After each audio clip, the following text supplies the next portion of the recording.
Adran Gymraeg Aberystwyth.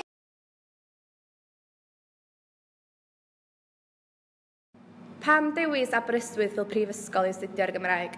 Wel, mae'r adran yn cynnig nifer o wahanol fodiwle sydd yn cynnig edrychiad ar mynyddiaeth, gramadeg a'r iaith.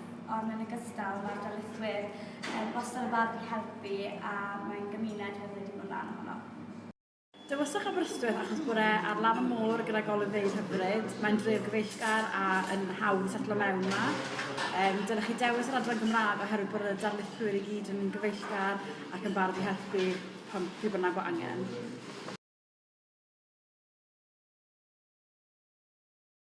Dewis Cymraeg y gyfer rhyngwladol yn Man Aber oherwydd o'n i teimlo fel bod e fel teulu, mae pawb yn nabod ei gilydd a bod yna gymuned rili clos yma.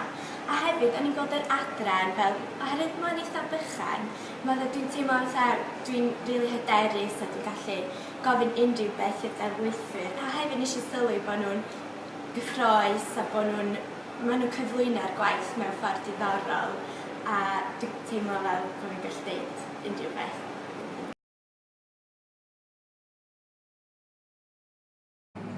Y peth gorau am ti dysgu beth ti'n gael astudio Gymraeg yw'r darlithoedd.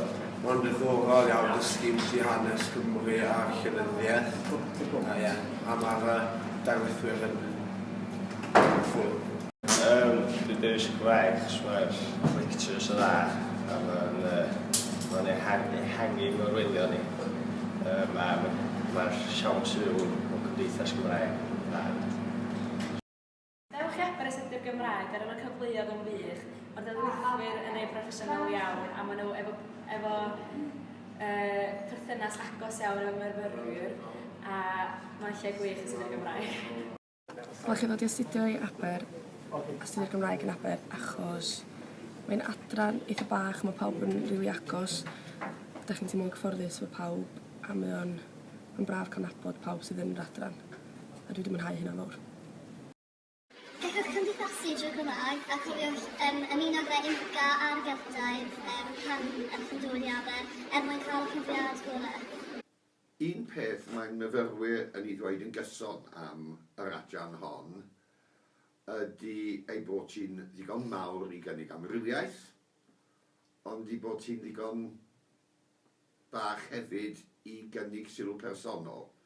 Da ni'n ffodus iawn ein bod ni'n adran sydd ag ystod eang o wahanol fathau o fyfyrwyr. Da ni'n denu myfyrwyr o dramor, o bob rhan o Gymru, iaith gyntaf, ail iaith, dechreuwyr pur.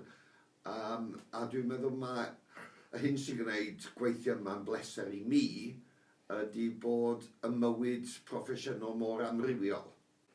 Wel, swn i'n meddwl mae rhan o'r apel o astudio Cymraeg yn Aberystwyth ydy bod yna arbenigedd ar wahanol gyfnodau yn hanes llenyddiaeth Gymraeg yn yr adran. A mae astudio llenyddiaeth Gymraeg y gorffennol a'r Gymraeg ei hun yn y gwahanol gyfnodau hanesyddol yn rhoi syniad da i ni am gyflwr Cymru yn y presennol. Achos os nad o'n i'n dallt yn gorffennol ni, pa obaith sydd i ni ddallt yn presennol. Ac yn wir, mae rhywun yn gobeithio y bydd y profiad yna o fwynhau astudio llenyddiaeth Gymraeg mewn gwahanol gyfnodau yn gwneud yn siŵr bod myfyrwyr hefyd yn ymrwymedig i Gymru'r presennol ac yn wir yn gallu adeiladu Cymru y dyfodol.